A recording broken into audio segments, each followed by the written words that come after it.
BRS అధినేత మాజీ CM KCR నేటి బస్సు యాత్రకు సిద్ధమయ్యారు. తెలంగాణ భవన్ నుంచి ప్రారంభమయ్యే కేసీఆర్ బస్సు యాత్ర ఉప్పల్, ఎల్బీనగర్, చౌటుప్పల్, నకిరేకల్ మీదుగా మిర్యాలగూడ వరకు కొనసాగుతుంది. సాయంత్రం మిర్యాలగూడలో రోడ్ షో నిర్వహిస్తారు. అనంతరం సూర్యాపేటకు చేరుకొని అక్కడ కూడా రోడ్ షో నిర్వహిస్తారు. రాత్రి బస సూర్యాపేటలోనే చేస్తారు. ఇవాల్టి నుంచి మొదలయ్యే కేసీఆర్ బస్సు యాత్ర మే 10 వరకు అంటే మొత్తం 17 రోజుల పాటు కొనసాగనుంది. ఇక ఇదే అంశానికి సంబంధించిన పూర్తి సమాచారం మా కరెస్పాండెంట్ రాకేష్ అందిస్తారు.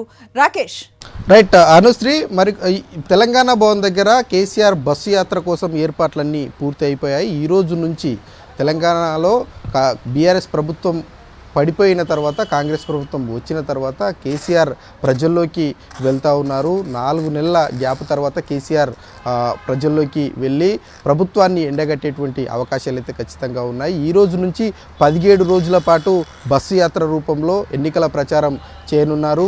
ఈ 17 రోజుల్లో మే 10వ తేదీ వరకు బస్సు యాత్ర కొనసాగనుంది. ఈరోజు మధ్యాహ్నం తెలంగాణ భవన్ నుంచి బస్సు యాత్ర సాగనుంది. తెలంగాణ ఉద్యమంలో ఇక్కడి నుంచి చాలా ప్రోగ్రామ్స్ చేసినటువంటి కేసీఆర్ మళ్ళీ ఉద్యమం తర్వాత, రాష్ట్రం ఏర్పడిన తర్వాత మొట్టమొదటిసారి తెలంగాణ భవన్ నుంచి బస్సు యాత్ర ప్రారంభం చేస్తూ ఉన్నారు. బస్సు యాత్ర ఇక్కడి నుంచే ప్రారంభమవుతుంది. మొదటగా మధ్యాహ్నం 12:30 గంటల ప్రాంతంలో కేసీఆర్ ఇక్కడికి వస్తారు.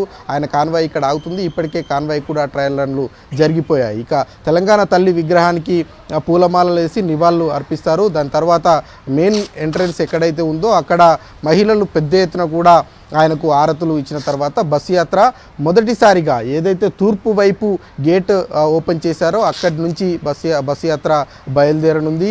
ఇక్కడ ఆ కేసీఆర్ వెంబడి 100 కాన్వాయిల యొక్క ర్యాలీ ఉంటుంది. అదేవిధంగా 200 మంది వాలంటీర్లు ఉంటారు. ఈ 100 కాన్వాయి 200 మంది వాలంటీర్లు అంతా కూడా మొత్తం 17 రోజులకు సంబంధించినటువంటి బస్సు యాత్రలో కేసీఆర్ వెంటనే ఉండనున్నారు. ఈరోజు మిర్యాలగూడ, సూర్యాపేట 2 చోట్ల రోడ్డు షోలు ఉన్నాయి. కిలోమీటర్ మేరకు ఈ రోడ్డు షోలు ఆ 2 చోట్ల కూడా ఉండేటువంటి అవకాశాలు ఉన్నాయి. దానికి సంబంధించినటువంటి మాజీ మంత్రి జగదీష్ రెడ్డి ఏర్పాట్లు కూడా పూర్తి చేసినటువంటి పరిస్థితులు అయితే ఉన్నాయి. మొత్తానికి ప్రజల్లోకి కేసీఆర్ ప్రభుత్వం పడిపోయిన తర్వాత మొదటిసారి వస్తూ ఉన్నారు. ఎలాంటి ప్రచారం చేస్తూ ఉంటారు, ప్రభుత్వాన్ని ఏ అంశాల మీద క్వశ్చన్ చేసేటువంటి అవకాశాలు ఉన్నాయి అన్నది చూడాల్సి ఉంటుంది. మొత్తంగా 6 గ్యారంటీల అమలుకు సంబంధించి కాంగ్రెస్ ప్రభుత్వం వైఫల్యం చెందిందన్నటువంటి ఎజెండాతోటే కేసీఆర్ ప్రజల్లోకి వెళ్తారు అన్నటువంటి ప్రచారం అయితే బీఆర్ఎస్ పార్టీకి సంబంధించినటువంటి నాయకులు చెప్తా ఉన్నారు. కాబట్టి ఎలాంటి కీలకమైనటువంటి వ్యాఖ్యలు చేస్తారు, ఏ రకంగా కాంగ్రెస్ ప్రభుత్వానికి, కాంగ్రెస్ నేతలకు కౌంటర్లు ఇస్తారు అన్నది చూడాల్సి ఉంటుంది.